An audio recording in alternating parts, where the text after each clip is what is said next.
It's time for some hot pepper red.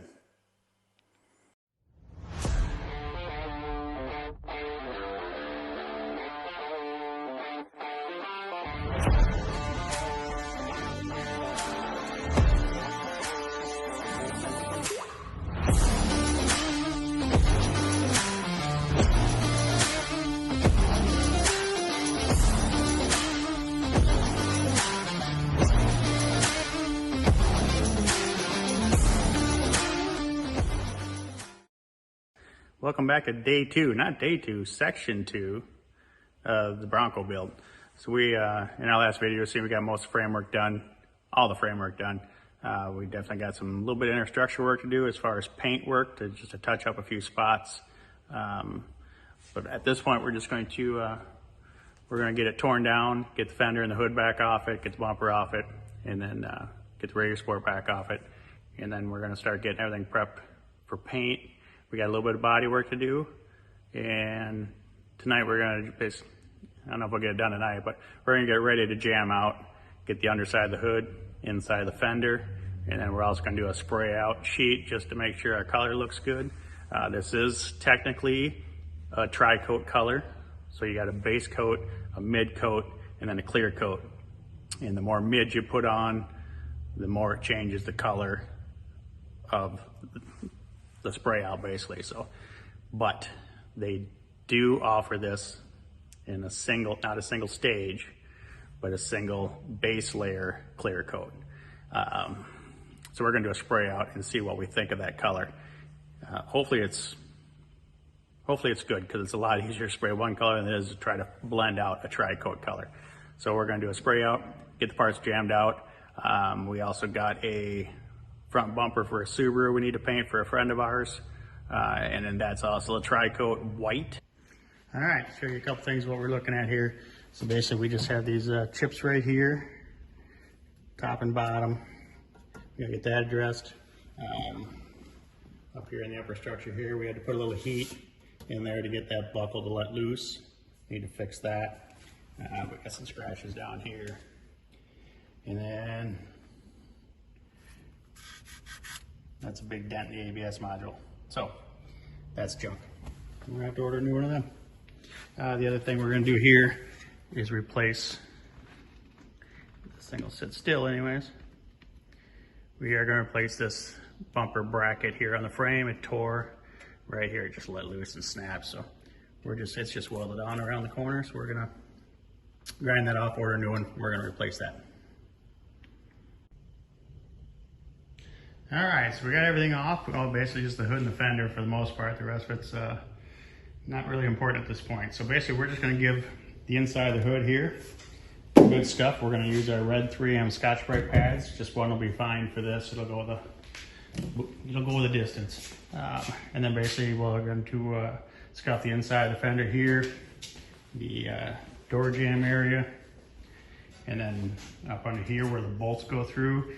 And then I also jam out this area here on the inside, just because it's the Midwest. A lot of slop gets up in there. Granted, it's aluminum, it ain't gonna rust, but you know how that's gonna go. Same thing with this side here. We're gonna get some paint on the back side of this here before it mounts on the truck. That way it's sealed up real good. And then we'll start working on the inner structure. All right, so we got the hood and fender all ready to go for the most part. You'll probably notice here in the center that this is still shiny in the center. So basically that is covered by the hood insulator. You don't see any of that when it's done.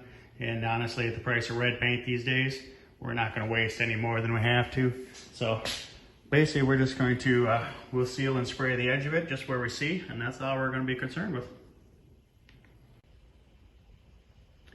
Okay, so now we're gonna move over here to the inner structure side of it. And our main concern, actually, I mean, the only worst part is right here. And this is, this metal's pretty thick. It is. I mean, I thought it was aluminum at first, but it's not, it's steel. It's pretty thick. So we end up putting some heat on this just to get this buckle to release. So we're just gonna clean this area up a little bit and then clean up those couple other spots that we talked about down on there on the lower tie bar. And then we'll get a couple coats of E-coat put on it. And then we'll probably do just a little bit of filler on here, just smooth the top out a little bit so it looks a little better, even though you don't see it. Well, you do, I guess, but we'll get those taken care of and on to the next one. So before we go any further with this, I'm going to tape up the throttle body with some 2-inch tape to keep the dirt out of it. I mean, it's a brand new motor. It's only got 6,500 miles on it or something like that. I mean, I don't even know if it's had its first oil change yet. So we're going to tape this up.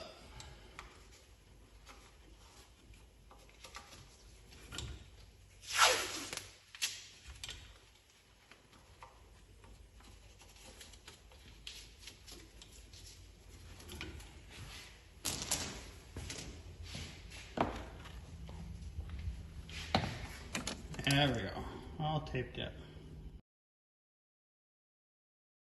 All right, so we're going to use a product that I just started using this probably about 6 months ago. It's called Revive by RSG. The part number is 91016, which will get you an address in California if you Google it, evidently. But basically, this is an E-coat. It's basically an aerosol, but it is used. E-coat is basically the coating that is put on the metal before the paint is applied at the factory. So this kind of replicates or duplicates that that process, and it's great for bare metal. I mean, I use it for small spots.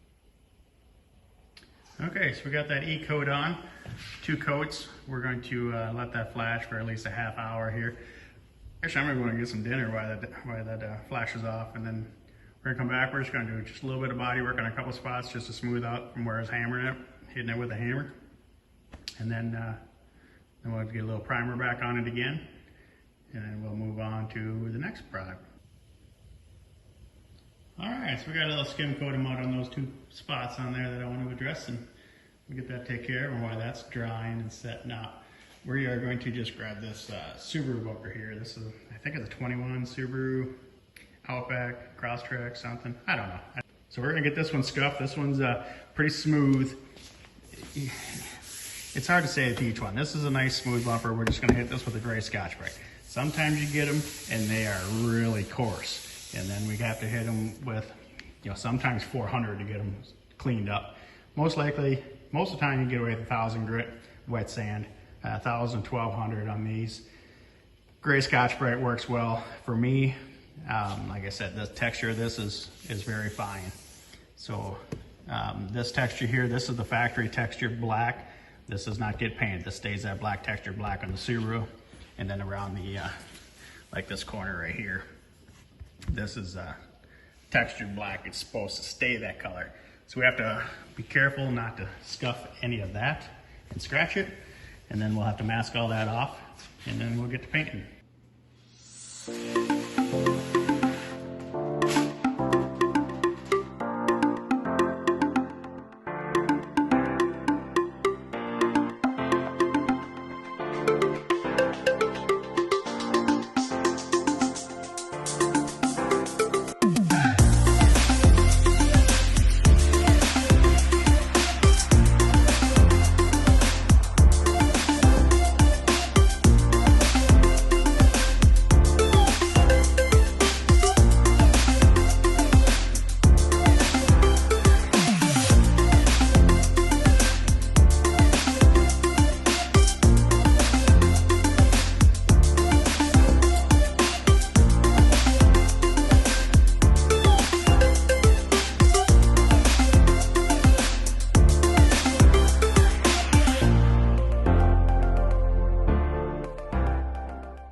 All right, so we're back here in the prep station. We got the fender ready to go, got the hood ready to go, bumpers ready to go for the Subaru. They're all wiped down with wax and grease remover and tacked off. So we're gonna get started on sealer there. So let's go check on Cam and see how she's doing over here on the inner structure of the Bronco. How are we doing, Cam? I just finished scuffing the inner structure and the lower tie bar, and then we're doing wax and grease remover, and then we're ready for paint. All right, I'll go start mixing up some sealer. Awesome. All right, we're back. We got some sealer mixed up on the gun here. So the Bronco masked up best we can. The inner parts are ready to go like we talked about.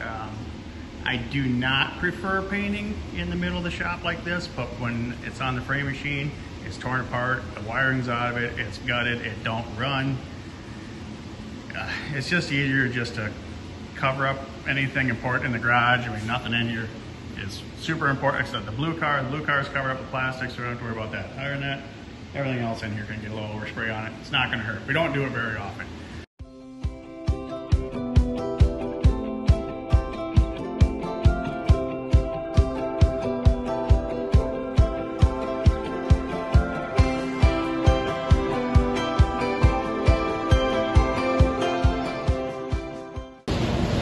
Alright, hopefully you can hear me okay over the booth running here. It's okay, so we got one coat of sealer on the fender and the hood just because the inner structure a little heavy down the bottom there. Inner structure, just because I want a little protection on that. We got 2 coats on the Subaru bumper, and then we got the inner chassis just done up here in these couple spots sealed. We're gonna let this flash for about 20 minutes.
Next day, so we got everything base, 3 coats of base, 2 coats of clear.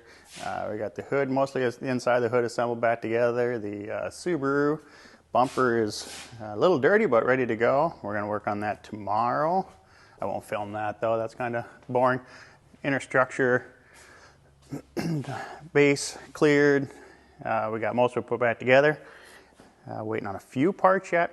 But it's at least running and driving now. We're going to try to get the intercooler put back on it today so it'll run a little better, and then that's going to be about it. So that's about going to wrap up this section of the video.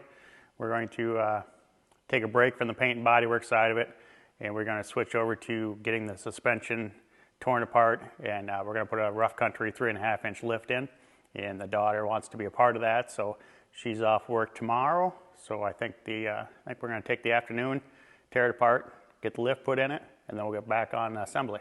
See you then.